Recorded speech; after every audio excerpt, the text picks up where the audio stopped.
Kembali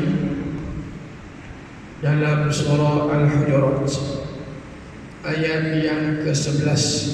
Surah Al-Hujurat ayat yang ke-11, yang mana Allah Subhanahu wa taala berfirman, A'udzubillahi minasyaitonir rajim. Ya ayyuhalladzina amanu la yaskhar qaumun min qaumin asa an yakunu khairum minhum wala nisaa'un min nisa' asa an yakunna khairan minhun wala talmizu anfusakum wala tanabazu bil alqab bi'sal ismul fusuq ba'da al-iman wa man lam yatub fa ulaika humul zalimun. Sadaqallahul azim. Ayat ini tuan-tuan atas tajuk perbincangan kita pada malam ini, iaitu adab bersama dengan orang mukmin. Adab bersama dengan orang mukmin. Dalam surah Al-Hujurat sini tuan-tuan ada 18 ayat. Ayat yang pendek, akan tetapi dalam surah ini, ayat yang pendek ini mengandungi beberapa peradaban yang diajar oleh Allah Subhanahu wa taala untuk kita laksanakan dalam kehidupan kita. Ulama mengatakan surah Al-Hujurat ini juga dinamakan dengan surah Al-Adab. Dia mengatakan jangan kita terkejut jika ada orang mengatakan surah ini surah Al-Adab. Jangan kita terkejut, sebab dalam ayat ini disebut tadi ada beberapa peradaban yang diajar oleh Allah Subhanahu wa taala kepada kita. Begitu juga jangan kita terkejut jika ada orang yang mengatakan bahawa surah ini merupakan namanya surah Al-Akhlaq. Surah Al-Akhlaq. Sebab dalam surah ini bagaimana Allah Ta'ala mengajar kita mengenai dengan akhlak yang murni. Baik, dalam ayat ini tuan-tuan, adab bersama dengan mukmin ini, bagaimana Allah Subhanahu wa taala memulakan seruan ini kepada mereka-mereka yang dimuliakan oleh Allah Subhanahu wa taala, itu orang-orang yang beriman.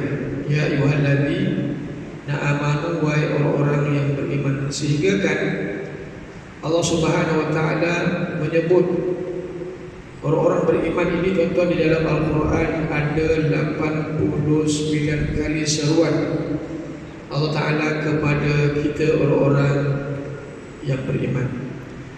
Ada seruan yang datang dalam bentuk suruhan, dan ada ayat yang datang dalam bentuk larangan. Jadi pada malam ini surah Al-Hujurat, Allah Ta'ala menyuruh dan memanggil orang beriman dalam bentuk larangan. La yaskhar qaumun min qaumin. Allah Subhanahu wa taala larang kita orang beriman supaya tidak mencemuh, tidak memperlekehkan, tidak menghina, tidak memperlekehkan ataupun tidak merendah-rendahkan golongan laki-laki yang lain. Jadi kita orang mukmin tidak sayangnya kita merendahkan orang lain, menghina ke mencemuh. Sebab apa tuan-tuan? Kata Allah, asa an yakunu khairum minhum. Kata Allah Subhanahu wa taala, kerana mungkin puak ataupun golongan yang dicemuh itu adalah lebih baik daripada mereka. Jadi tuan-tuan, dalam hal ini kita pun tak tahu kebaikan orang. Mungkin zahirnya nampak tak baik, hakikatnya kita tak tahu. Mungkin nampak zahirnya begitu tuan-tuan, biasa-biasa, tapi amalannya lebih baik, jauh lebih baik daripada kita. Jangan kita ukur lahiriah saja, tapi itulah yang kita lihat dalam kita nak mengukur seorang itu. Biasanya kita akan mengukur lahiriah. Jadi tak seyogianya kita istilahnya menunjuk jari lah, merendahkan orang lain dalam kehidupan kita. Mungkin mereka itu lebih baik daripada kita, seperti mana yang disebut oleh Allah Ta'ala. Wala nisa'u min nisa', itu juga begitu juga kata Allah Ta'ala, janganlah puak atau golongan daripada wanita mencemooh golongan wanita yang lain. Tak seyogianya juga golongan wanita ini mencemooh, menghina, merendahkan golongan wanita lain. Jangan sampai orang beriman melakukan hal yang sedemikian kerana mungkin puak golongan yang mencemooh itu adalah lebih baik daripada mereka. Tuan-tuan, ini merupakan penyakit dalam masyarakat.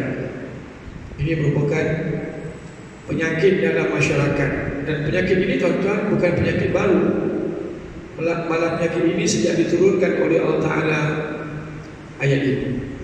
Malah sebelum daripada itu pun penyakit seumpama ini berlaku dalam masyarakat. Sampailah yang namanya akhir zaman ataupun hari kiamat, tuan-tuan, peristiwa perkara ini tetap berlaku. Jadi kita kena berhati-hatilah, jangan sampai kita termasuk dalam golongan menghina orang lain. Itu penyakit yang pertama. Penyakit yang kedua, tuan-tuan, ada kata dengan orang mukmin, wala talmizu anfusakum, dan janganlah setengah daripada kamu itu, kata Allah, menyatakan ataupun menceritakan aib setengah yang lain. Ini juga penyakit dalam masyarakat. Dan kata Ibn Razi, Tafsir Ar-Razi, penyakit yang kedua ini adalah lebih bahaya daripada penyakit yang pertama.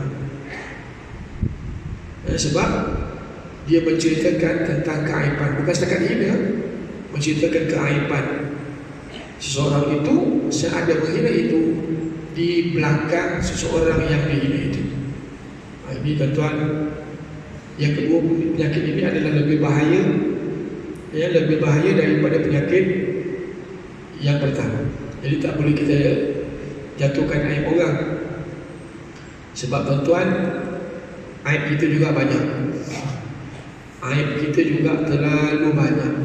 Aib yang dalam bentuk dalaman yang ini orang pun tak tahu. Mungkin ada juga aib kita, aib yang luaran. Kita tak nampak diri kita, tuan-tuan. Kita tak nampak kelemahan diri kita. Itu kata Nabi SAW, barang siapa yang simpan aib orang lain, saudaranya, maka besok di akhirat Allah Ta'ala akan simpan keaibannya. Maknanya Allah Ta'ala tak menceritakan keaibannya di khalayak ramai di saat kita berada di hadapan Allah Subhanahu Wa Ta'ala. Jadi kita pun tak suka orang cerita pasal kita, maka begitu juga, tuan-tuan, orang pun tak suka kita nak cerita tentang hal orang lain. Ini mana-mana pun begitulah, tuan-tuan. Itu penyakit yang kedua. Dan penyakit yang ketiga ini adalah lebih buruk daripada pertama dan kedua, kata Tafsir Ar-Razi. Wala tanabazu bil alqab, dan janganlah kamu panggil-memanggil di antara satu sama lain dengan panggilan yang buruk atau gelaran yang buruk. Kalau kita melihat dalam budaya kita orang Melayu juga, Masya Allah, budaya ini berlaku juga daripada dulu sampai lalan. Panggil orang tak panggil nama, walaupun dia gelap, dia suka. Tapi dalam Islam tak boleh kita panggil orang dengan panggilan yang dibenci. Kita mentanglah di hitam, kita panggil Mr. Black lah, Mr. Burn lah. Kalau lagi bahaya, Mr. Burn, Mr. Bakar, Mr. Black lah, Mr. Burn lah. Apa lagi? Kalau orang tu kontut pendek, panggil si kontut, kau tengok si kontut dia datang. Sedang mulut dia je, tuan. Mak ayah ni susah, ayah ni cari nama kan, betul ni. Tiba-tiba sedap, jadi tak bagi makan, tak bagi minum, tak bagi duit, panggil orang tu si kontut pula. Jadi gelaran sopan ini gelaran yang dia benci. Si kontut lah. Kalau gemuk panggil apa? Oh, ni orang Melayu suka kalau si gemuk ni, dia panggil mok. Mok lah. Jangan, tuan-tuan, kalau kita ada anak, jaga maruah anak. Betul anak tu gemuk, tak kena kata macam. Tapi jangan kita panggil dia gemuk. Jangan panggil dia begitu, rendah maruah dia besok di hadapan kawan-kawan dia. Kalau dia bungkuk, jangan panggil lah si bungkuk. si guru hantu. Semua tuan-tuan ni apa saja yang nama dibenci. Lalu dalam budaya remaja, poyo, si poyo, poyo si poyo pun tak boleh, skema pun tak boleh, skema pun tak. Jangan tuan-tuan panggil orang dengan panggilan seumpama ini. Dan panggilan ini tuan-tuan pernah berlaku zaman Rasulullah. Bagaimana sahabat panggil Bilal bin Rabah. Bilal bin Rabah ingat suruh kenal pun kulit itu agak gelap. Jadi sahabat ini panggil dia ya Jadal Aswad, kulit hitam. Orang Melayu pun suka gitu. Dia panggil orang tu kulit hitam. Lalu Nabi panggil sahabat ini, kata, adakah kamu suka untuk nak menelanjangkan ibunya? Adakah kamu suka untuk nak menjatuhkan air ibunya? Tuan-tuan, mak dia dengar pun malu, air mak dia tuan-tuan. Pernah-pernah dilahir. Memanglah keluar hitam kata macam, tapi jangan sampai kita panggil orang itu dengan panggilan si hitam. Si hitam. 9 budak hitam, ingat ada lagu-lagu 9 budak hitam mati, 1 tinggal 9 budak hitam. Ikutlah. Jangan panggil dengan panggilan seumpama itu. Baik. Biasanya tuan-tuan, biasanya ni pada kebiasaan dalam masyarakat yang kita lihat, biasanya orang yang kuat ataupun orang yang ada kuasa, biasanya kita akan lihat mereka ini memperkecilkan golongan yang lemah. Betul kan? Dia kuat, dia ada kuasa. Tuan-tuan kalau ada black belt, tuan-tuan dah tegur dengan orang lain ke? Bukan senang tuan-tuan. Tuan-tuan ada black belt, berbusyah sikit, turun tangan naik lagi tuan. Sebab apa? Dia ada black belt, sebab dia kuat. Biasanya orang kuat begitulah. Pantang di husyah, pantang di ajak lawan dan sebagainya. Maka biasalah orang-orang kuat ini dia akan memperkecilkan. Dia tengok baru sekali penang dah jatuh. Itu dia merendahkan, menghina orang lain dalam bentuk disebut tadi kekuatan. Itu juga orang yang ada kuasa kan, seperti mana yang tuan-tuan lihat lah. Orang yang ada kuasa ini biasanya begitulah, akan merendahkan, akan memperkecilkan golongan yang tidak ada kuasa. Begitu juga orang yang tinggi status sosial, dia up sikit dalam masyarakat, dia ada nama, dia ada status. Biasanya juga kita akan lihat mereka ini akan memperkecilkan golongan-golongan awam lah, golongan-golongan awam biasa-biasa. Itu juga berlaku orang yang sihat kepada orang yang tak sihat. Tuan-tuan, umur 60, 70 jalan masih gagah perkasa tuan-tuan. Jangan sampai tengok orang 40 tahun jalan sampai mati. Kau tengok ni 60 jalan kau steady lagi 40 jalan macam mati. Mulut dia tak beza. Mulut dia tak insurans ni.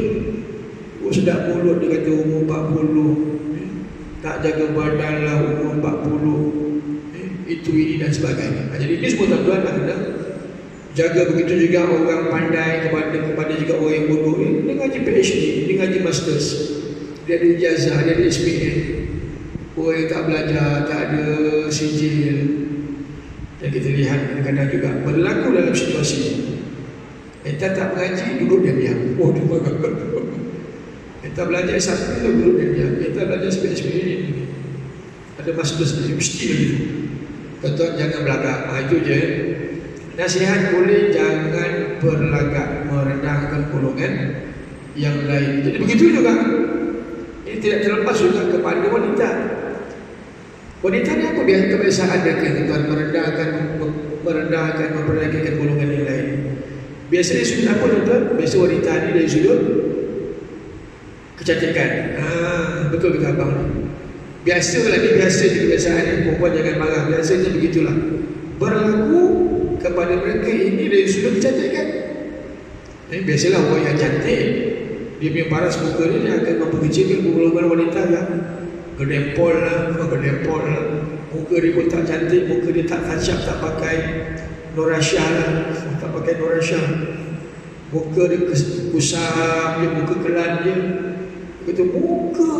Dia kata kat kawan dia, kau tengok aku ni, Bukan tak cantik, tapi aku touch up muka aku. Nah, suami aku tak lari lah.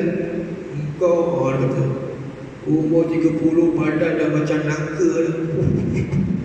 Nangka masak lah, itu yang suami kau lari. Wah tuan-tuan, ini semua nak kena jaga dari sudut yang namanya kecantikan ini.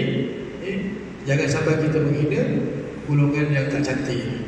Begitu juga kaya dan miskin. Baik.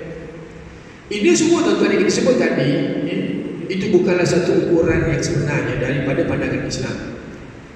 Itu bukan ukuran yang sebenarnya daripada pandangan Islam. Tapi itulah yang kita lihat. Kita akan sanjung orang yang kaya, kita akan sanjung orang yang ada nama, kita akan sanjung wanita yang cantik, kita akan sanjung laki-laki yang handsome. Apa lagi tuan-tuan? Semua dalam kehidupan manusia itulah kita akan meletakkan kesanjungan itu kepada golongan-golongan yang tertentu saja. Dalam Islam itu bukan ukuran. Dalam Islam itu bukanlah suatu ukuran. Ukuran yang sebenarnya tuan-tuan ada di tangan Allah. Ukuran yang sebenarnya ada di tangan Allah Subhanahu wa taala, seperti mana yang disebut oleh Allah, wa tu'izzu man tasha wa tudhillu man tasha biyadikal khair innaka ala kulli syai'in qadir. Kita kena berpegang dengan ayat ini supaya kita tidak terlajak menggunakan kata-kata ini, tuan-tuan. Kata Allah Subhanahu wa taala, engkaulah, kita menyatakan tentang Allah Subhanahu wa taala, engkaulah yang memuliakan kepada sesiapa yang engkau kehendaki. Siapa saja.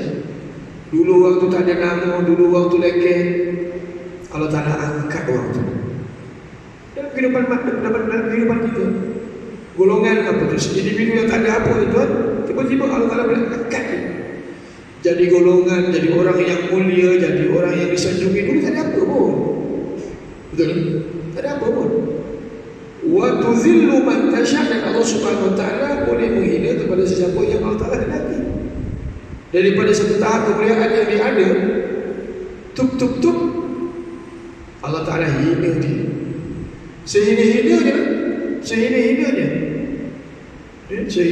dalam kehidupan kita boleh ada semua. Allah Taala boleh naik dan turunkan kehidupan manusia ini. Biyadikal khair, dan dalam kekuasaan Allah sajalah semuanya ada kebaikan. Ini semua tuan-tuan yang nak kita fikir panjang dalam hidup kita. Tak lama tuan-tuan, hebat macam mana pun, ada pangkat macam mana, satu ketika kalau kita sombong, hina orang, satu ketika Allah Ta'ala jatuhkan kita jadi orang biasa. Satu ketika kita pangkat kita besar betul, kerja di syarikat, kerja di kerajaan, pangkat besar. Pada saat itu memang orang muliakan kita. Tapi saat kalau kita tak jaga tentang kemuliaan ini, kita akan dihina besok setelah kita pencet kita. Kita pencet dan tak ada apa lah. Kuasa tak ada apa pun tak ada. Jangan sampai orang kata ini. Jangan sampai orang tunjuk jari kepada kita. Ini macam dia kerja ni, semua bodoh. Sampai mulut keluar macam-macam tu. Jadi ini semua tuan-tuan nak kena jaga saat kita sihat, saat kita handsome, saat kita cantik, saat kita ada kuasa dan sebagainya. Itu disebut oleh Allah Ta'ala untuk beri peringatan kepada kita, wa tilkal ayyamu nudawiluha bainan nas. Kata Allah Subhanahu wa taala, dan demikianlah keadaan hari silih berganti, kata Allah. Kami gilirkan kepada manusia supaya manusia mengambil peringatan saat dia menang dan kalah. Saat dia menang dan kalah, saat dia ada kuasa dan saat dia tidak ada kuasa. Ini tuan-tuan cuba nak kita ingat, semua perlu kita ingat dalam perkara ini dalam kehidupan kita. Sebab kehidupan ini ibarat roda kan. Kejap kita gatal, sekejap bawah dah. Itulah. Dan pusingan seperti roda. Masa menang, ingat besok satu ketika mungkin aku kalah, tak selama-lamanya aku menang. Saat kita kalah, kita juga akan beringat kalau kita menang macam mana saat kita kalah dulu. Ini semua tuan-tuan nak tengok balik dalam kehidupan kita. Jadi tuan-tuan, dalam hal ini kita melihat bagaimana Allah Subhanahu Wa Taala yang mengaturkan seluruh alam ini. Bagaimana Allah Taala mengkayakan golongan si fakir menjadi kaya, dan bagaimana Allah Taala mengampunkan dosa orang yang melakukan dosa, dan bagaimana pula Allah Taala membenarkan kesilapan, dan lalu Allah Taala memakbulkan doa orang yang meminta pada saat itu, dan bagaimana orang yang sakit saat ketika Allah Taala menyembuhkan. Dan ini semua tuan-tuan nak kita lihat dalam kehidupan kita supaya kita tidak menjadi sombong dan takabur. Cuba kita lihat tuan-tuan, cuba kita lihat dalam tubuh kita tuan-tuan. Cuba kita lihat apa yang ada dalam tubuh kita. Semua kita ni adalah sama tuan-tuan. Kita lihat bagaimana usus kita. Dalam usus ni ada apa tuan-tuan? Mengandungi najis. Tak ada apa lah. Dalam usus kita ada najis. Dalam pundi kencing kita ada air kencing. Dalam hidung kita ada lendir, ada macam-macam lah. Dalam telinga kita saat dia keluar jadi nama lain. Saat kat mulut juga dia keluar besok pagi warna lain. Lepas tu pula dia punya nama pun lain. Tak betul ni? Keluar di depan jadi air kencing, nama pun beza lah. Keluar ke belakang jadi najis. Keluar ke mata jadi tahi mata. Keluar ke telinga jadi tahi telinga. Ke ada nama biji? Tak ada nama biji. Keluar ke hidung jadi tahi hidung. Air liur, air yang kita ludah tu, besok pagi ni dia ada air apa? Bang jadi apa bang? Dah sebut geli lah. Dia keluar dari basi lah. Walaupun kau gosok gigi sekalipun, walaupun kau kompor dengan apalah listrik ke apa namanya, Colgate ke apa dia, kau apalah 10 kali sekalipun, kau tidur besok pagi jadi basi juga. Ya Rabbi. Darah yang mengalir dalam tubuh kita ni juga tuan-tuan keluar najis. Darah najis pertengahan kan. Tak ada apalah tuan-tuan dalam tubuh badan manusia. Kita ni adalah sama. Itu nak ingatkan kepada kita supaya jangan kita sombong dan takabur. Jangan ini orang lain cakap sama je kita dengan dia tu. Jadi tuan-tuan, kita melihat bagaimana manusia itu boleh sombong, sedangkan tuan-tuan dalam diri kamu itu sebenarnya adalah lebih rendah berbanding dengan seekor binatang yang namanya lebah. Lebah ni tuan-tuan, Allah Ta'ala mengabadikan cerita lebah ini dalam surah An-Nahl ayat yang ke-69. Allah menyatakan yakhruju min butuniha syarabun mukhtalifun alwanuhu fihi shifa'un linnas. Bagaimana maksudnya sombong? Sedangkan binatang lebah ini adalah lebih mulia daripada manusia yang sombong tadi. Yakhruju min butuniha, keluar dari perut lebah itu. Lebah mengeluarkan sesuatu dalam perut dia yang bernama syarab. Syarab. Apa makna syarab? Madu bang. Keluar kat perut dia madu bang. Keluar kat perut kita. Nak kena baca pun tak boleh bang. Boleh lagi lembu. Boleh lagi najis lembu, boleh lagi najis ayam, itik, boleh lagi najis si kambing itu. Dia keluar najis itu, diinovasikan najis itu menjadi baja lah. Baja bukan pura-pura apa itu. Baja teh ayam pun mahal kau. Nampak? Walaupun begitulah namanya ayam, tapi dia punya najis masih lagi boleh guna pakai dalam kehidupan kita tuan-tuan. Yang kita punya yang keluar kat belakang tu satu sen tak guna bang. Nak buat baja pun mati pokok bang. Confirm.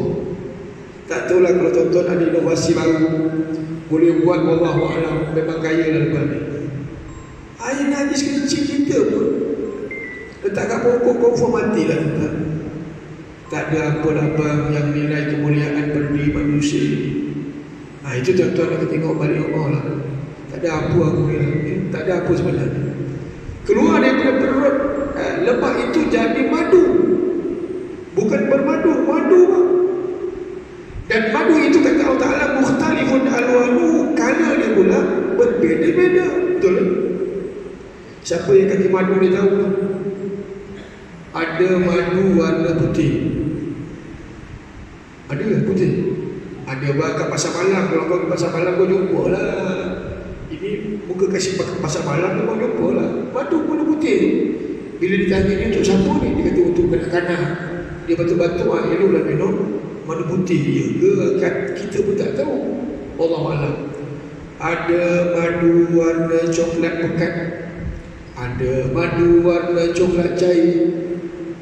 Harga dia berbeza-beza. Kelulut lain harganya, tualang lain harganya. Kalau di Yaman tuan-tuan, kalau di negara Arab ni macam di Yaman contohnya, dia punya lebah tu pergi ambil bunga lindu di gunung-gunung yang tinggi tu bang. Di gunung-gunung yang tinggi. Kalau di Taman Melati depan tu ada kedai Yaman tu, tuan-tuan tanyalah. Ada dua jenis madu, satu madu sedir, satu madu royal. Mampu tengok je lah bang. Mampu tengok je. Boleh beli tapi mampu tengok je lah. Jangan mahal gila. Bang, mahal gila bang. Lebih baik aku beli apa? Lebih baik aku makan KFC. Mahal. Sekilo boleh mencecah ribuan. Baik aku beli white suku. Kalau yang sedir dia mencecah 700-800 sekilo bang. Aku tak beli. Tobat aku tak beli. Bila aku bermadu daripada beli madu lah tuan-tuan. Jadi tuan-tuan, selain daripada dia punya warna yang berbilang-bilang, hebatnya madu perut ni, perut lebah ini fi syifa'ul nas. Rupanya madu lebah ini dalam harganya bapak mahal. Dia menjadi syifa, menjadi penawar, penyembuh. Allahu Akbar. Itulah madu termahal tuan-tuan, sebab dia alat penyembuh, alat penawar dalam kehidupan manusia. Jadi nak makan madu ini bukan boleh makan begitu-begitu tuan-tuan, kena ada cara yang tersendiri yang perlu diajar oleh orang yang pakar. Kadang-kadang kita makan tak jadi, rupanya salah makan. Orang kata makan malam lah, kita makan pagi lah, kita campur dengan air lah, campur dengan lemon lah. Semua kita cuba, tapi tak menjadi. Ini rupanya cara minum tak ikut spek. Itu yang jadi, kepala kita jadi pening lah. Baik, itu satu. Kalau manusia itu sombong, takabur, cuba bedakan dengan binatang yang kita sebut tadi. Dan yang kedua ni tuan-tuan, jika manusia ini dia sombong, angkuh dan sebagainya, kita cuba melihat bagaimana mengenai dengan harta ini atau benda ini juga bukan satu ukuran dalam kehidupan manusia. Kalau kita nak lihat, kalau dia sombong dengan harta benda dia, maka tuan-tuan kita kena bedakan dengan seorang yang bernama Munawir ataupun lebih dikenali dengan Qarun. Orang lebih kenal Qarun. Munawir orang kurang dengar, orang dengar nama dia. Qarun ni tuan-tuan, ataupun Munawir ini tuan-tuan, orang dia dah handsome, bergaya, pandai pula tu, kaya pula tu. Tuan-tuan nak cek package ni, ada orang kaya tak handsome, ada orang kaya tak bergaya. Nah, ada orang miskin bergaya tapi tak kaya pula. Jadi yang Al-Munawir ini dia cukup package. Bergaya, handsome. Apa lagi tuan-tuan? Bergaya, handsome, lawak, pandai tak tu. Zaman dia tuan-tuan, zaman Nabi Musa. Zaman dia di antara seorang yang berjaya dalam kehidupan. Kalau hari ini dia seorang PhD lah, orang tadi PhD dalam kampung ni lah, begitu tuan-tuan. Saat dia pandai tuan-tuan, lalu dia sombong kepada orang lain. Bahaya ni, Kalau dipandai dia sombong ni bahaya. Dia sombong dalam kehidupan dia. Tuan-tuan, Qarun ini diabadikan oleh Allah Ta'ala di dalam Al-Quran, menceritakan tentang kekayaan dia. Korang bedakan dengan siapa? Bill Gates katakan. Bill Gates mungkin pun orang yang paling kaya, tak kaya macam kawan dia, tak kaya macam kawan dia. Allah Ta'ala sebut dalam Al-Quran, dalam surah Al-Qasas ayat 76, Allah Ta'ala katakan, kami telah mengurniakan Qarun itu dengan berbagai-bagai jenis kekayaan. Macam-macam kekayaan yang dia dapat. Yang anak kunci je kata Allah, menjadi bebanan yang berat untuk dipikul oleh sebilangan orang yang kuat, orang yang sasa. Tuan-tuan, dia peti harta tu, satu kunci pikul, kata ulama tafsir, lebih kurang dalam 30 hingga 40 orang. Pikul dia punya kunci je bang. Wah, kaya dia macam mana ni? Tak terkira tuan-tuan. Apa nak sebut? Allah beri kekayaan, memberikan berbagai jenis kekayaan. Dengan kekayaan itu dia sombong. Tuan-tuan, kaya tak kaya, dia punya pengikut kalau turun di lapangan, pakaian dia tuan-tuan diceritakan dalam satu cerita mengenai dengan hal ini. Kita tengok seorang pun dah menunjukkan bahawa dia memang kaya. Baju dia punya pengikut tu dihiasi dengan tata belian, kata-kata. Bukan batu biasa bang, belian sana, belian sini. Saat dilihat seorang sahaja daripada pengikutnya, kita akan mengatakan wish. Bagaimanalah kekayaan yang si Qarun ini miliki. Betul kan? Macam Nabi, kalau tuan-tuan yang biasa dengar polis, kenderaan polis di Dubai, tuan-tuan yang biasa pergi Dubai ke, yang sekali-sekali pergi Dubai ke, ataupun dengar kat Dubai ni tuan-tuan, kenderaan polis di kat Dubai ni bukan biasa-biasa bang. Nissan GTR, aku pun tak kenal. Oh, boleh kenal lah Nissan GTR tu bang. Dia kalau start tu bubung terangkat bang. Dia punya enjin tu, exhaust dia besar lengan ni. GTR bang, GTR. Bugatti aku pun tak kenal juga, nama-nama biasa dengar je lah. Bugatti bang. Dalam Nissan ni kereta kenderaan polis bang kan. Bugatti lah, apa, Aston apa, bukan Aston bilang Aston apa, Aston Martin ke apalah namanya. Porsche tak main abang. Porsche ada macam-macam lah jenama-jenama yang hebat ini yang digunakan oleh polis Qatar. Saat kita dengar saja, nampak saja, kata bagaimanalah kekayaan Qatar. Sampai kata tuan, tak ada orang miskin yang duduk di Qatar. Daripada miskin semua menjadi kaya. Oh, tuan-tuan, kalau nak menjadi kaya dia ada. Daripada miskin bapa kedana diangkat menjadi orang yang kaya. Kaya ni macam-macam kaya lah tuan. Istilah kita dalam fiqah pun, kaya ini ialah orang yang tak bayar zakat tu dia kaya lah. Tuan-tuan kaya, tak bayar zakat, tuan kaya. Yang tak bayar zakat inilah yang dikatakan kaya dalam istilah yang sebenarnya. Baik. Lalu Qarun yang hebat ini tuan-tuan, bagaimana Allah Ta'ala mengabadikan saat di hujung cerita Qarun ini. Allah Ta'ala katakan fakhasafna bihi wa bidarihi al-ard. Punya hebat, nama dia hebat, kekayaan dia hebat. Akhirnya Allah Ta'ala katakan lalu kami timbuskan Qarun itu bersama-sama dengan rumahnya ke dalam tanah. Itu namanya harta karun. Apa tu? Daun bahasa ambil harta karun. Harta yang ditenggelamkan oleh Allah itu tuan-tuan, sampai ni tak boleh diambil langsung, tak boleh, tak tahu kat mana, ditibus terus.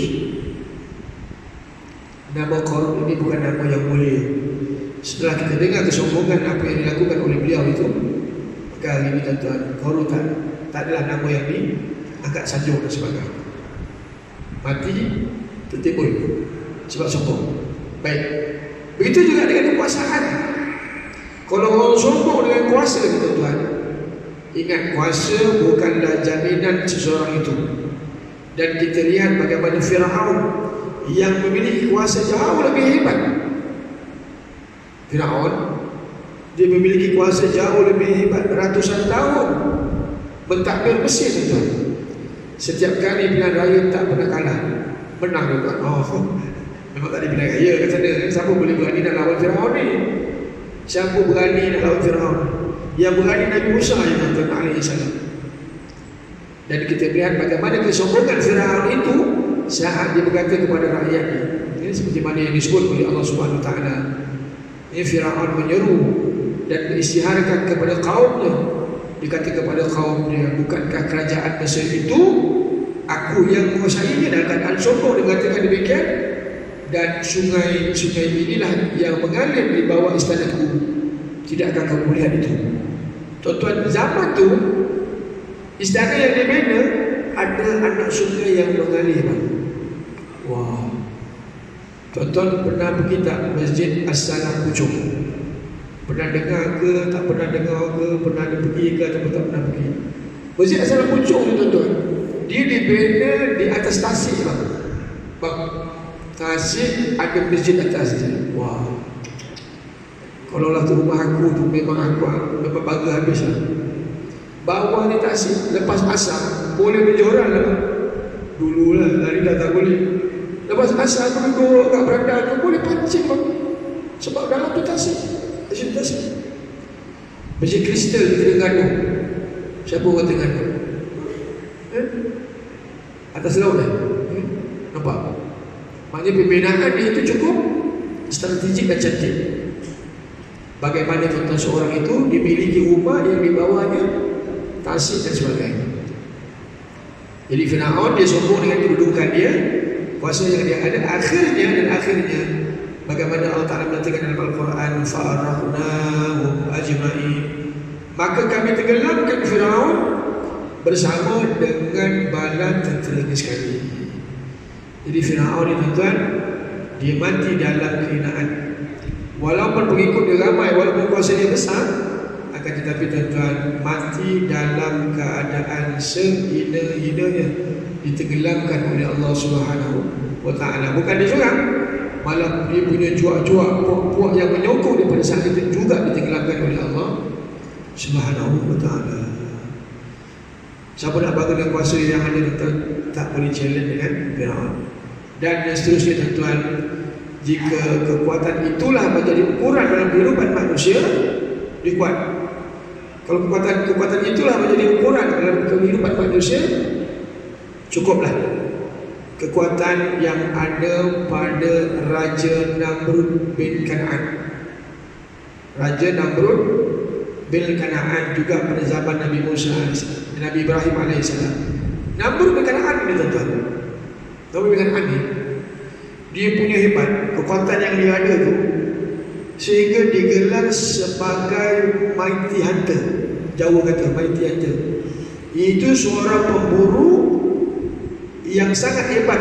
Kalau dia memanah tuan-tuan, tak pernah tak kena, melainkan kena. Bang, kadang-kadang kita panah melencong jauh tuan-tuan. Nak memanah ni bukan mudah tuan-tuan ni. Tak percaya yang ada program kanak-kanak tu kan yang memanah kat masjid Suruh kan. Bukan semudah kita cuba, tak dekat tak kena. Memanah ini bukan satu perkara yang mudah. Yang ni tuan-tuan ni kalau panah biasanya tepat dengan sasaran. Jadi saat dia kehebatan yang dia ada, dia ajar dia punya bala tentera tentang kehebatan. Bala tentera pun tuan-tuan memanah pun cuma tak lawan bos lah. Memang hebat. Memang geng-geng tu kaki memanah. Memanah ni satu perkara yang biasa dalam kehidupan mereka. Cukup hebat. Tapi dibangga dengan kekuatan yang ada. Akhirnya Allah Subhanahu Wa Ta'ala datangkan nyamuk. Bang, nyamuk. Kena nyamuk. Allah Ta'ala datangkan tentera Allah Ta'ala nyamuk tuan-tuan, memerangi askar tentera Namrud ini. Tuan-tuan, kalau di tiada memanah, kalau dah nyamuk datang, kau nak panah ke mana? Bang, kau nak buat ni bukan cerita berapi bang. Dia boleh pukul lalat. Macam mana nak mana? Dia pun tak terfikir pada saat itu nak bawa jada lah, jaring ke apa kan. Dan akhirnya tuan-tuan, mereka itu mati di mamah nyamuk tuan-tuan. Habis. Namrud pun lari menyelamatkan diri tuan-tuan. Akhirnya duduk pada satu tempat yang ditutup rapat. Seekor binatang pun tak boleh masuk. Oh, sampai begitulah tuan-tuan cerita kan. Dan akhirnya tuan Allah Ta'ala datangkan seekor nyamuk tuan-tuan. Seekor nyamuk masuk dalam telinga dia, lalu dia gerudi kepala otak dia. Kepala otak yang namanya Namrud. Dan akhirnya tuan-tuan, Namrud tak tahan dengan keadaan begitu, lalu diminta dia punya pengawal untuk memukul kepalanya dengan besi. Agaknya lah pengawal kata, inilah masa nak pukul kepala bos aku ni.